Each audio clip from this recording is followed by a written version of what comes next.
Number 10. Ang nawawalang kontinenteng Gondwana sa ilalim ng Indian Ocean. Isipin mo na lang na may isang higanting kontinente noon na parang nawalang mundo sa gitna ng mga karagatan. Ipo ang Gondwana. Ayon sa mga siyentipiko, matagal na itong naghiwa-hiwalay milyon-milyong taon na ang nakalilipas. Pero may mga bakas pa rin itong naiiwan sa ilalim ng dagat. Nakakita ang mga mananaliksik ng zircon sa mga bato sa sahig ng Indian Ocean, malapit sa Mauritius. Ang zircon na ito ay bihira at karaniwang matatagpuan lang sa mga sinaunang continental crust. Ibig sabihin, posibleng bahagi ito ng lumang kontinente na dati nakalutang sa ibabaw ng dagat. Para itong pahiwatig na may matagal nang nakalimutang lupain na unti-unting nilamon ng paggalaw ng tectonic plates. Ang teorya ng mga eksperto, noon daw ay magkakadikit ang ilang bahagi ng mundo, kabilang na ang India, Madagascar at iba pang lupain, bilang isang napakalaking kontinente na bahagi ng Gondwana. Sa paglipas ng napakahabang panahon, gumalaw ang mga plato ng mundo, naghiwa-hiwalay ang mga lupa, at ang malaking bahaging ito ay lumubog sa ilalim ng karagatan.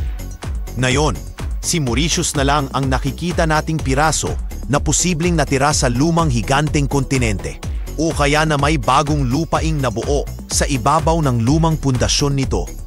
Para sa mga siyentipiko, bawat maliit na piraso ng bato sa ilalim ng dagat ay parang pahiwatig ng isang napakalaking misteryo ng kasaysayan ng mundo. At si Gondwana ang isa sa pinakamalalaking palaisipan doon. Number 9. Ang lumubog na barkong sweepstakes sa Big Tub Harbor. Sa mababaw ngunit malinaw na tubig ng Big Tub Harbor sa Ontario, Canada, may isang barko na tila nakapark lang sa ilalim ng dagat. Ito ang lumubog na schooner na tinatawag na sweepstakes. Noong late 1800s, naglalayag ito na may kargang uling nang masira malapit sa Cove Island. Tinangka pa itong isalba at hinila papunta sa pantalan, pero hindi na kinaya ng barko ang pinsala. Sa huli, tuluyan itong lumubog, pero nanatiling halos buo ang kahoy na katawan nito sa ilalim ng malamig na tubig. Dahil sa malinaw na dagat, kitang-kita mula sa ibabaw ang barko, na parang museo sa ilalim ng tubig. Dahil sa kakaibang tanawing ito, naging paboritong destinasyon ng mga turista ang lugar. May mga glass-bottom boats na dumadaan mismo sa ibabaw ng wreck para makita ng malinaw ang barko mula sa taas. At dati-rati pinapayagan pa ang ilang divers na lumangoy malapit at tumingin sa loob.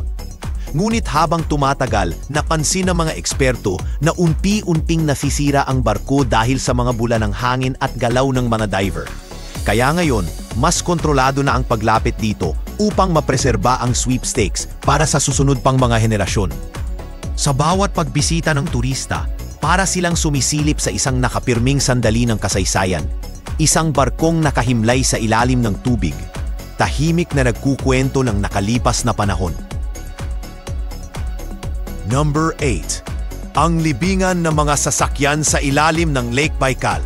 Sa malamig at malalim na tubig ng Lake Baikal sa Russia, may isang kakaibang libingan na hindi para sa tao, kundi para sa iba't ibang sasakyan. Dahil sa delikadong kalsada sa paligid ng lawa, lalo na tuwing nagyayelo at madulas ang daan, maraming sasakyan ang nadudulas at diretso sa tubig. Mga kotse, motosiklo, snowmobile, bangka, maging mga traktora, at kahit eroplano at helicopter. Tinatawag ito ng mga lokal na underwater cemetery dahil sa dami ng lumubog na sasakyan sa paglipas ng panahon. Sa sobrang lalim ng lawa, umaabot ng higit 5,000 feet sa pinakamalalim na bahagi. Napakalaki ng espasyo para sa mga bagay na tuluyang mawala sa kailaliman. Pero hindi lang simpleng kuwento ng aksidente ang Lake Baikal. May malaking epekto rin ito sa kalikasan. Habang tumatagal, unti-unting lumalabas ang problema sa mga lumubog na sasakyang ito. Tumatagas na langis, gasolina, at iba pang nakalalasong kemikal mula sa mga kalawangin at nabubulok na metal. Ito'y banta sa malinis na tubig at sa mga hayop na nakatira sa loob ng lawa, na isa sa pinakamatanda at pinakamalinis na freshwater lake sa buong mundo. Kaya ngayon, isa sa mga misyon ng mga lokal na awtoridad at environmental groups ay ang isa-isang paghila at paglilinis ng mga sasakyan nasa ilalim ng Baikal. Hindi lang para sa kaligtasan ng tao, kundi para protektahan ang kakaibang ekosistemang taglay ng lawa. Number 7. Ang 5,000 taong luma na lungsod sa ilalim ng dagat malapit sa Peloponnesus.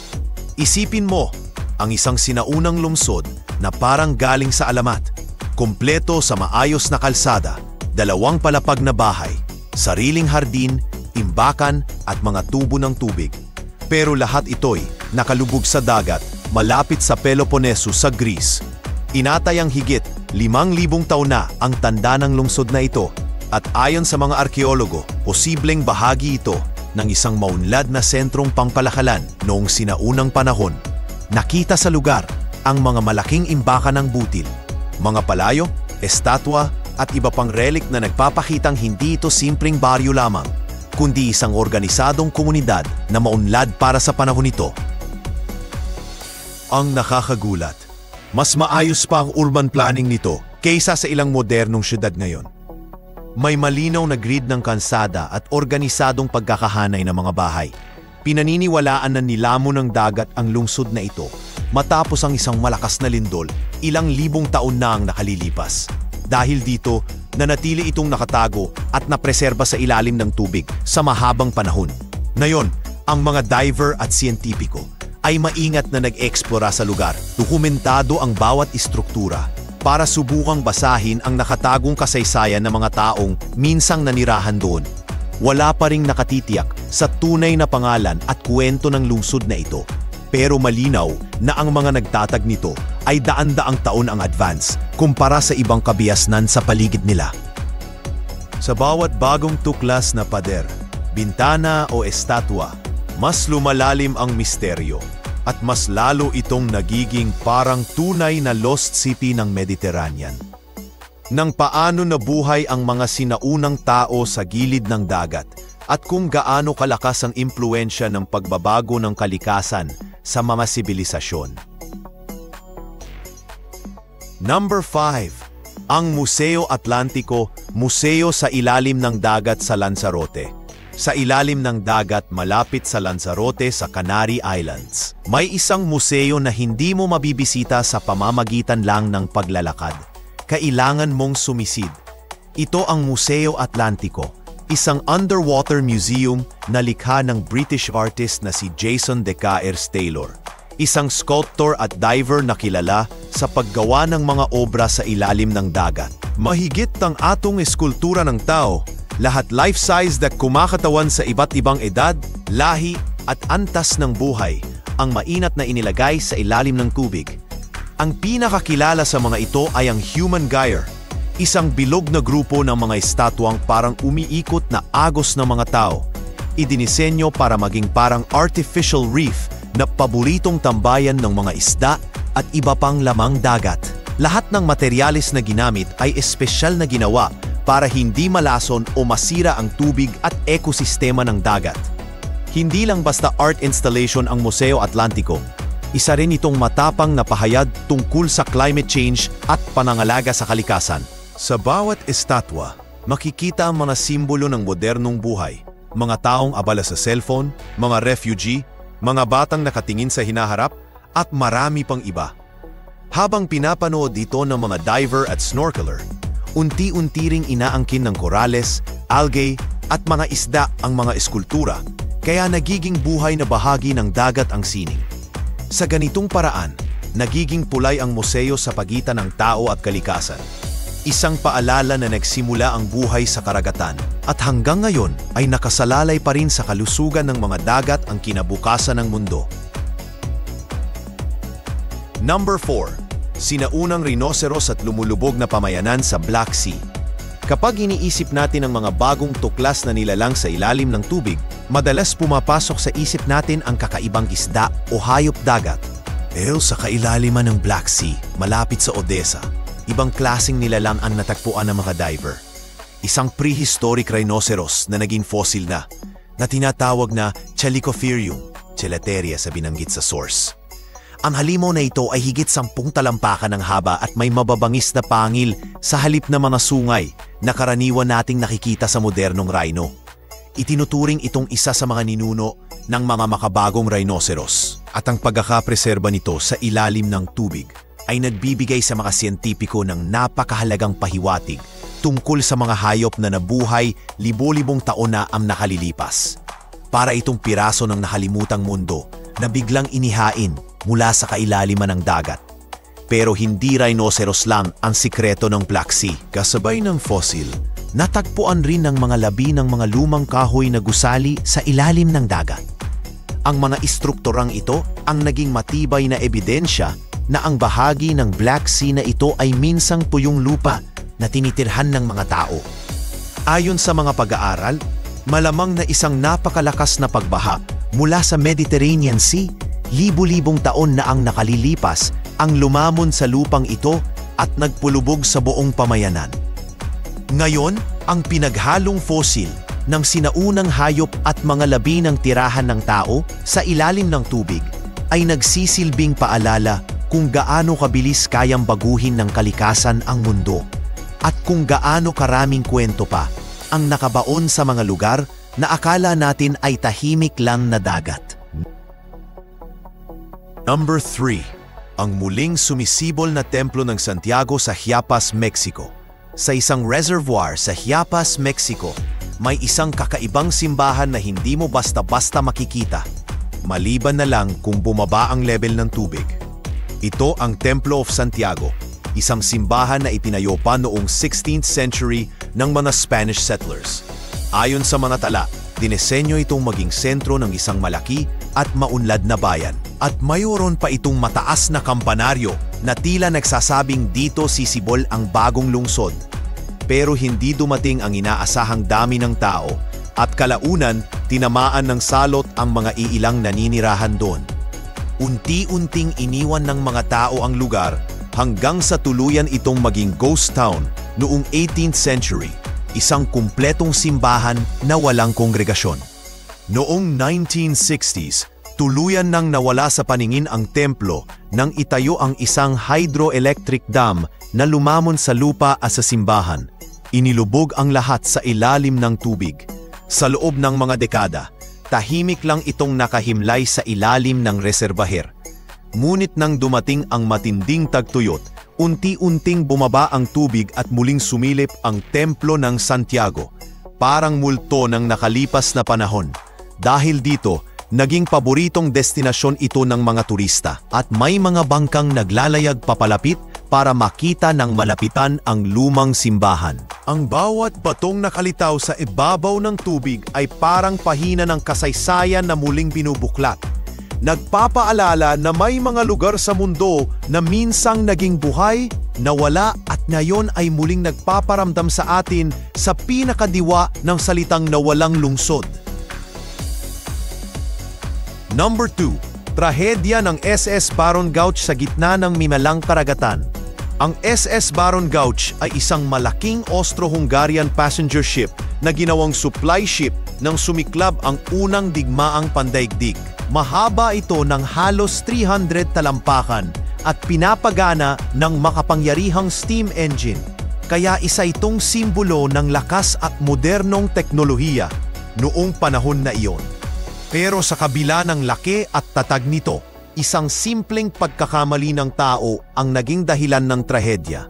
Ayon sa kasaysayan, natutulog ang kapitan sa kanyang kabina ng gabing iyon at ang unang opisyal ang dapat nakabantay sa barko.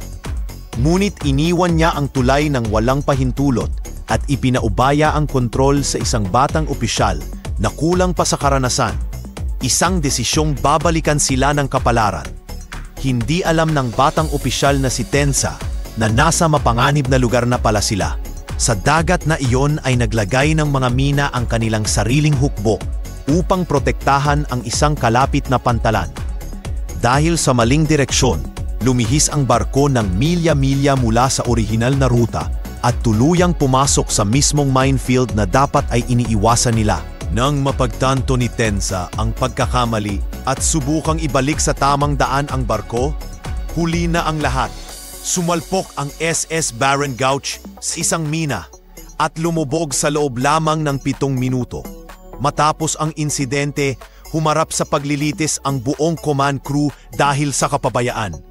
Ang barko naman nanatiling lihim sa kailaliman ng dagat hanggang sa madiskubre ito noong 1958. Isang malamig na paalala na minsan, ang pinakamalalaking trahedya ay nag-uugat sa simpleng kawalan ng disiplina at tamang pagbabantay. Number 1. Ang kayamanang galyon na Nuestra Señora de Atocha. Bago natuklasan ang San Jose, ang Nuestra Señora de Atocha ang itinuturing na pinakamahalagang shipwreck sa kasaysayan.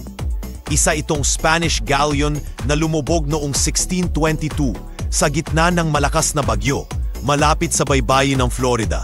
Kargado ito ng napakaraming kayamanan, ginto, pilak, hiyas at iba pang mahahalagang kargo na tinatayang libu-libong tonelada ang bigat. Para sa Espanya, ito ay lumulutang na bangko at ang paglubog nito ay napakalaking dago sa kanilang ekonomiya noong panahong iyon. Sa loob ng maraming siglo, naging alamat na lamang ang Atocha, isang nawawalang barko na pinaniniwalaang may nakatagong yaman sa kailaliman ng dagat. Taong 1985, nang tuluyang mahanap ng treasure hunter na si Mel Fisher at ng kanyang team ang matagal na nilang pinapangarap na wreck. Taon-taon nilang sinuyod ang dagat, kumapit sa pangarap at sumugal sa oras, pera at buhay. Hanggang sa wakas, matagpuan nila ang bahagi ng Atocha na puno ng kayamanan. Umabot sa halos 450 milyon ang halaga ng mga naiahon na ginto, pilak at alahas. Pero kahit ganoon kalaki, sinasabing bahagi pa lang yon ng kabuuang yaman ng barko. Hati-hati at nagkalat sa ilalim ng dagat ang mga labi ng galyon. Kaya hanggang ngayon ay mayroon pa ring mga divers na patuloy na naghahanap sa mga nawawalang piraso ng kayamanan.